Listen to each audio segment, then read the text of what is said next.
Hello and welcome to the More Channel YouTube Traxion? Hello and welcome to the More Traxion YouTube channel. If you've come from the main channel, you'll know exactly what's going on here. We are carrying on the Q&A that we shot, which you can watch right now on the main YouTube channel. But we're going to continue on with some more questions, and why not start with a question we've had on Facebook from Daniel John Austin Jennings, which was, what is the fastest, most efficient way of taking a hairpin turn? That's a deep question. It is a deep question. We can go into a lot of detail. I think I'll start with very top level. With a hairpin corner, you basically, if it's a proper hairpin, very simply you want to brake as late as possible and get to full power as early as possible. Yeah. And then effectively everything else in the middle you can figure out yourself, but it's a lot of variables, but we can talk about some of the variables now. Yeah, I mean, you have certain hairpins which require a V-shaped line, which is, when you think of it as literally a V-shape, so you go in very hot, very quickly, rotate the car at the top, and then power out of the corner as early as possible. And then some hairpins suit a more U-shaped line, where you go in, maybe trail brake your way in, be a little bit more smooth, and try and round off the corner as much as possible. But it totally depends, not only on the hairpin itself, but the car you're driving as well, and your technique, because I know we have different techniques into hairpins. I think Piers is better than me at hairpins, so he's the man to listen to in this one. But yeah, it depends. You say better, we've both got quite a lot of real racing experience in the real world, and also a fairly extensive sim racing experience. I race quite a bit, you've done a lot of esports as well. But yeah, there's a lot of different ways, and there isn't theoretically a perfect way of doing it, but you'll never quite reach it. But yeah, as you mentioned, I generally will brake a little bit later into a hairpin and kind of do a bit more of a V style, because I feel like I'm confident at trail braking, so I can carry the brakes a bit longer into the corner. But that maybe comes from my karting background, where you have to do that. Whereas you have a bit more of a sort of a classical, where you'll potentially roll off the brakes a little bit earlier, keep the minimum speed a bit higher, which means that, of course, you don't have to accelerate as soon out of the corner because your minimum speed's higher. But again, it depends on the car as well. Yeah, I focus on keeping the momentum up and using the balance of the car as well. So the main thing we need to mention, you want to make it as wide as possible in entry. Yes. Don't waste any space. So start off braking all the way on the outside, and then when you're actually turning in, just make sure you hit your apex. That's the most important thing from a start. You'll gain so much more time by hitting your apex, even if you're a little bit slower in different parts. Don't miss your apex. Get in there. Think about it this way. If you're doing a full 180 hairpin, if you miss the apex by 1 meter, you've had to travel a meter to get there and a meter to come back. So it's 2 meters extra distance. You've blown my brain. There you go. Blown my brain. Right. Second question from Cafe Pushkin on YouTube. What are the best and worst comments you've received? Now, you might be able to answer this on your very short Traxion experience so far. Yes. Do you have any? I have a nice comment that we received last time when I stepped in for Dave Cam only a week ago on the Zero to Hero Challenge. Someone said that I should start my own YouTube channel doing some streaming, but you can't. He's taken. Yeah, I'm doing. You're doing Traxion stuff. You have to deal with me on here for now. I haven't had any horrible comments so far, other than I think I had one that said, I had one the other day that just said no. I hurt my feelings. Yeah, it was probably me that wrote it, just, one of my burner accounts. From being at Traxion for a long time, we receive a lot of comments, like we're talking hundreds each week. There are some shockers, real shockers, some really interesting stuff, but there's loads and loads of lovely, positive, friendly comments. So I just want to take this opportunity, thank you all, because we see all the comments, we really do appreciate it. When you enjoy a video, you let us know, it goes a long way. And obviously some of the terrible comments, you just have to laugh, because some of them are completely ridiculous and some of them are very valid and justified as well. So I can't name examples right now, but we have had some crazy comments that you probably wouldn't have seen, because they would have been deleted, or YouTube would have looked at it and spewed and then kicked off and probably didn't even let us see them. So yeah, a bit of a mixture. You have to have thick skin to work on the internet. You Let's do, put it that way. The internet's an interesting place sometimes, but yeah, thank you all of you. We really do appreciate it. And for you silent viewers that don't comment, we appreciate you too. So the next question is from Xander DD on Instagram. Any tips to get better at F1 with a wheel after being a mediocre GT7 and GT Sport player? For me, tips on getting better at F1, it's about understanding aerodynamics and downforce. It's about, if you've jumped from GT Sport, GT7, you're using a lot of sports cars, road cars, some race cars, of course, as well. But the F1 game is all about high minimum corner speed and using that aerodynamics to your advantage. So the faster you go, in simple terms, the more grip you're actually going to get, because you're producing downforce. So it's a case of balancing that in the fast corners, making sure you get your braking and slowing down done early enough that you can then power through a corner and maximize the available downforce. So basically just up your cornering speeds without doing anything too crazy, and be nice and smooth as well. Smooth inputs are really, really important in these cars. You need to be very precise and just focus on your apexes, focus on your lines, and look a mile ahead of you as well. Look as far ahead as possible. It just works. It sounds really weird, it feels weird, but it works. I would completely agree, and I think looking ahead is probably the most important thing, because looking ahead, because Formula 1 cars are so fast, the further you look ahead, the more time your brain has to process all the information before you get to a corner. Yeah, like if you're driving on the road, wherever you look, it's where you end up. It's like, that's why if someone goes off in front of you, you quite often follow them off wide, because you're looking at them. Where you look is where you go. So if you look at the exit of the corner or the perfect apex before you get there, naturally you will steer towards it, even though you're not looking at where you are at that very moment. Very strange sensation, but give it a try. Trust me, it should help you a lot. We have Neil DeTorg on YouTube, who had a great comment earlier. Is F1 still too boring? What do you think the future of F1 will look like in terms of popularity? When it says still too boring, that insinuates that you think that F1 is boring. I actually disagree. I think F1 is not boring at the moment. And even though there are still boring races, all racing has boring races occasionally, because not all circuits, not all racetracks, not all cars, and sometimes racing just happens where everyone strings out. But I'd say F1 now, in the last 2 or 3 years, especially with the newer regs, has had more consistent, interesting races than ever before in my 20 years of watching Formula One.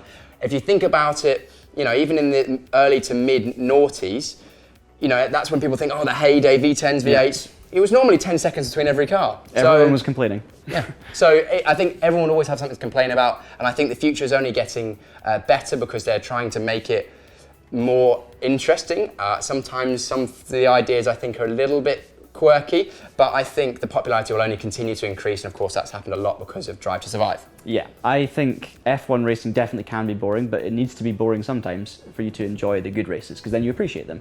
And I think as long as it's not forced, as long as it's organic, it can be really good. And I can enjoy a boring race because it's strategy, it's someone doing a fantastic job. But it's never going to be as exciting in terms of battling as watching an MX-5 race, for example, because it's an engineering arms race, Formula One. It's all about creating the fastest car and most downforce, all that kind of stuff. So it's always going to be elements of boringness to the Formula One racing. I do think it's tricky for people to follow, even now with the reg changes, so that would be nice to see different. But ultimately, it'll continue to change, and what we really want is uncertainty, and we want more than a couple of teams to be able to win. I want to bring back reliability problems.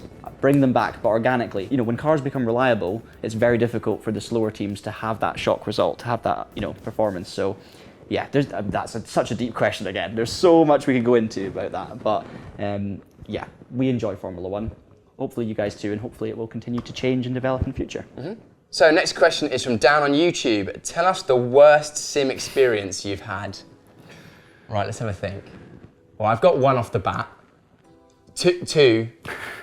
I know I've got 3 pretty bad ones. I'll start with one. Well, it was the best and worst in a way. The Sebring 12 hour, me and my teammate split 2 in the LMP2. We were leading after an epic drive. We'd driven all so well. We were leading in the last 2 or 3 stints, being chased down by Scott McLaughlin's team. It was me versus Scott McLaughlin the last stint in the night at Sebring. I was just keeping him 4 seconds behind, and we realised with about half a stint to go that we were going to come up a lap short on fuel, and we had to pit on the last lap from the lead for a splash and dash, and came just about second place. So that was pretty gutting. I'll let you go next because I've got 2 more. I'll kind of bundle all mine because they all involve the same thing, which is me letting down my teammate Ross McGregor, who's one of our editors on Traxion. So hi Ross.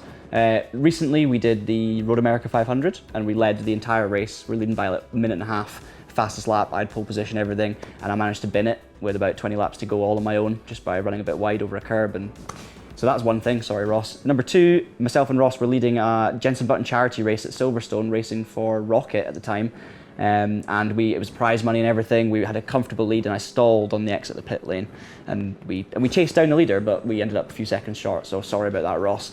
Third one, I spent a whole stint catching someone in an ACC race, GTR 24. Crossed the finish line, saw a checkered flag, thought it was over, but that was actually a checkered flag for the leader, who was a little bit behind, and I thought the race was over. That's tough. Sorry, Ross. There's a theme. Yeah, there's more of a theme, because moving on from the letting your teammates down, same team that I raced with, and I racing LMP2 6-hour race at Spa. I drove one of the best stints I think I've ever driven. I think I started 7th or something, was up to the lead after one stint, was pulling away, and everyone knows that the Spa pit lane's a little little sketchy on the bus stop there. I just slightly misjudged it. The big A frame, a big A pillar, literally clipped the wall with my front left tyre and basically kick flipped an LMP2 car out of the race. So that was bad. And then the final one was again this year at the Sebring 12 Hour, just a couple of months ago. Once again, I think we were right in the hunt for the lead, and unfortunately my internet decided it had enough with about a stint and a half to go. So yeah, that wasn't my fault. That was my internet at home. Yeah. What about wiping out Dave Cam? Next. Screamlight on Twitter. Do you believe that with all of the behind-the-scenes issues at motorsport games, we will ever get the BTCC, IndyCar, NASCAR games that we've been waiting on? And if not, who should get those licenses? Let's start with the first part. Do you believe that with all the behind-the-scenes issues at motorsport games, we will ever get to see BTCC, IndyCar, and NASCAR games? I hope so. We know no more than anyone else. We know what happens in the investor calls for motorsport games. Obviously, through Traxion.gg, you can find out the same information as us as well. I just would love to see them. I really, really hope so, because I want to be able to do a proper British touring car race in a touring car game. I want to do the same for IndyCar. And the more racing games we have out there, the better it's going to be. So I don't know, but I'm very much hoping we do. Yeah, exactly. Again, of course we are owned by Motorsport Games, so a lot of people maybe assume that we know a lot more than we do. We really don't. We work here at the Traxion office on Traxion things, so we don't really know much more than you do.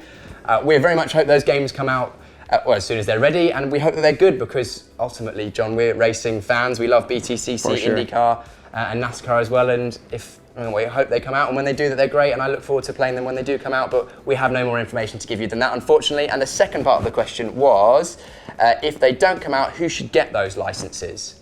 I mean, it's such a difficult question, because if it wasn't Motorsport Games, it could be Codemasters, it could be any other racing game developer.